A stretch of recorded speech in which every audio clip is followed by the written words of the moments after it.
pernikahan wanita bercadar. Indria merasa risih juga ditatap Fide dengan pandangan yang penuh dengan berbagai tuduhan. Tetapi sebagai wanita yang muslimah dirinya masih bisa menahan kesabaran dan mencoba tidak berburuk sangka. "Oh, Mbak Fide, mau membeli kado untuk Zahra ya?" tanya Indria sopan. "Bukan urusan kamu, pelakor," jawab Fide ketus. "Astagfirullah, apa maksud Mbak Fide menyebut aku sebagai pelakor?" tanya Indria minta penjelasan. "Kamu tidak sadar jika perceraian aku dan Firman karena kamu. Dan Zahra juga lebih menyukaimu. Pelit apa yang kamu berikan pada mereka. Percuma pakai jilbab besar dan cadar tetapi kelakuanmu sangat menjijikan," umpat Fida. Dada Indria sangat panas, bergemuruh menahan luka yang begitu dalam. Tapi dia tahu jika seseorang seperti Fida tidak akan mungkin bisa diberi pemahaman karena selalu merasa benar sendiri. "Mbak, aku dan Pak Firman tidak memiliki hubungan yang lebih selain teman. Dan Pak Firman hanya menganggap aku ini sebagai adik, tidak lebih," tegas Indria. "Mana ada pelakor mau ngaku, gayanya sop alim tapi aslinya kecentilan." Indria pergi begitu saja, karena tidak mau dipermalukan oleh Fide di depan umum. "Hah, awas ya kalau kamu sampai datang di pesta ulang tahun anak aku," bentak Fide. Indria diam saja, sebab jika dirinya tidak datang pasti Zahra akan sangat bersedih. Bagaimana bisa Mbak Fide menuduh aku sebagai pelakor? Aku dan Pak Firman hanya teman biasa. Lagian mereka juga bercerai sebelum aku mengenal Zahra, gumam Indria. Tidak ingin dipusingkan oleh itu, Indria beralih menuju ke sebuah toko emas. "Sebaiknya beli cincin yang ada hiasan gambar Doraemon saja. Semoga Zahra suka," gumam Indria. Untuk menuju ke toko perhiasan, dia melewati sebuah konter yang besar. Dan betapa terkejutnya jika dia melihat ada Yongki. Dan di sampingnya ada wanita cantik yang seksi bergelayut mesra pada pundak Yongki.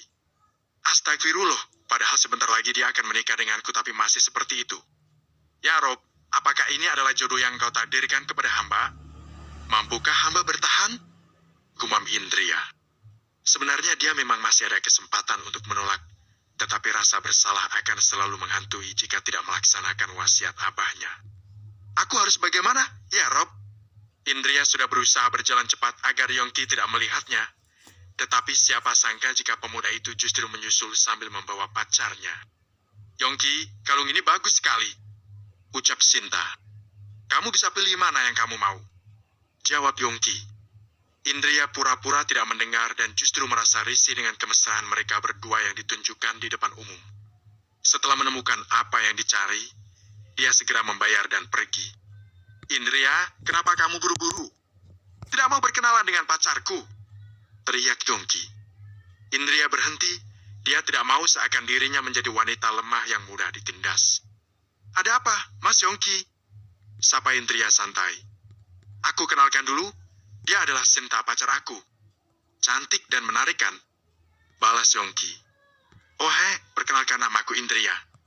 Calon istri Mas Yongki," sapa Indria memberanikan diri. "Oh, jadi kamu ya perempuan pilihan apa? Kasihan sekali Yongki," gumam Sinta. "Kalau begitu silahkan menikmati hari indah kalian. Aku permisi dulu. Assalamualaikum," pamit Indria. Sikap Indria yang begitu santai membuat Yongki merasa kesal. Dia adalah agar Indria minder dan merasa tidak pantas menikah dengannya lalu membatalkan pernikahan. "Sinta, aku kejar dia dulu ya. Pokoknya aku harus membuat dia tidak mau menikah denganku," bujuk Yongki. Sinta hanya mengangguk kemudian kembali ke konter. Sedangkan Yongki menarik tangan Indria dengan paksa agar mau berhenti. "Lepaskan! Jangan sentuh aku!" pintar Indria. "Kenapa? Aku calon suamimu kan? Bukannya kamu begitu ingin menikah denganku?" tantang Yongki. "Aku bilang lepaskan, aku sangat kasihan pada kedua orang tuamu karena memiliki anak sepertimu ya, tidak tahu sopan santun," ejek Indria. "Belum jadi istri saja sudah berani," bantah Yongki. "Kan bisa bicara baik-baik, kenapa mesti menarik aku seperti ini?" balas Indria. "Oke, aku lepaskan. Tadi kamu sudah melihat pacar aku kan? Dia cantik dan seksi. Apakah kamu masih mau menikah denganku?" tanya Yongki dengan nada menghina. "Dengarkan baik-baik, Mas Yongki. Aku menikah denganmu karena menghormati abahku dan orang tuamu. Jika kamu tidak mau, kamu saja yang bilang pada mereka. Tidak perlu kamu repot-repot bertingkah seperti anak kecil," semua itu tidak akan mempengaruhi kehidupanku. Jawab Indria tegas. Sialan, kamu sungguh sialan. Akan aku buat kamu menyesal menikah denganku. Ancam Yongki sambil menuding telunjuk tangannya di depan wajah Indria. Tiba-tiba datang sosok lelaki yang menahan jari telunjuk Yongki dan menurunkannya secara perlahan. Indria, ada apa ini? Tanya Firman. Bukan masalah yang penting. Pak Firman kenapa kesini sendirian? Tanya Indria berubah kalem. Oh, barusan pesen kue ulang tahun. Sekalian membeli kado untuk Zahra. Kamu sendiri? Balas Firman. Sama, Pak. Aku juga membeli kado buat Zahra. Kalau begitu, aku permisi dulu ya. Assalamualaikum. Pamit Indria. Indria, tunggu. Ada hal penting yang mau aku tanyakan. Setelah Firman.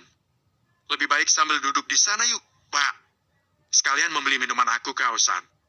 Setelah Indria. Iya, mari. Ucap Firman. Mereka berdua berjalan meninggalkan Yongki seorang diri, membuat pemuda itu semakin dendam. Setelah duduk santai, mereka memesan minuman dan beberapa cemilan. Tadi Pak Firman mau bertanya apa? Begini, tadi sebenarnya aku mendengar pembicaraan kamu dan pemuda tadi. Maaf kalau aku lancang, apakah kamu akan menikah dengannya? Tanya Firman. Iya, jawab Indria. Kemudian Indria menjelaskan soal perjodohan sambil menangis. Ya ampun, Indria. Kamu yang sabar ya? Coba minta petunjuk Allah, semoga diberi jalan yang terbaik. Aku ini sudah sejak lama menganggap kamu ini seperti adikku sendiri. Kelak jika ada apa-apa, kamu bisa cerita padaku. Jika aku bisa menolong, akan aku bantu. Bujuk Firman tampak sedih. Terima kasih, Pak Firman. Jawab Indria merasa lega setelah mencurahkan isi hatinya. Ayo diminum biar tenang. Kue ini enak loh. Zahra kalau bersedia aku belikan ini. Bujuk Firman. Indria tertawa. Sebenarnya jika disuruh memilih suami idaman yang dia inginkan seperti Firman. Santun, lembut, dan juga beriman. Tetapi dia hanya sebatas kagum. Karena tahu jika Firman menganggap dia sebagai adik. Terlebih lagi dia tidak akan bisa lari dari pernikahan bersama Yongki. Saat Indria memalingkan wajah, tanpa sengaja dia melihat Yongki yang menatap dirinya dengan tatapan tajam. Sejak kapan dia berdiri di sana seperti itu? Apakah dia melihat aku? Mana mungkin, memangnya ada urusan apa kalau aku bersama lelaki lain? Toh dia juga tidak tertarik sama sekali padaku. Batin Indria.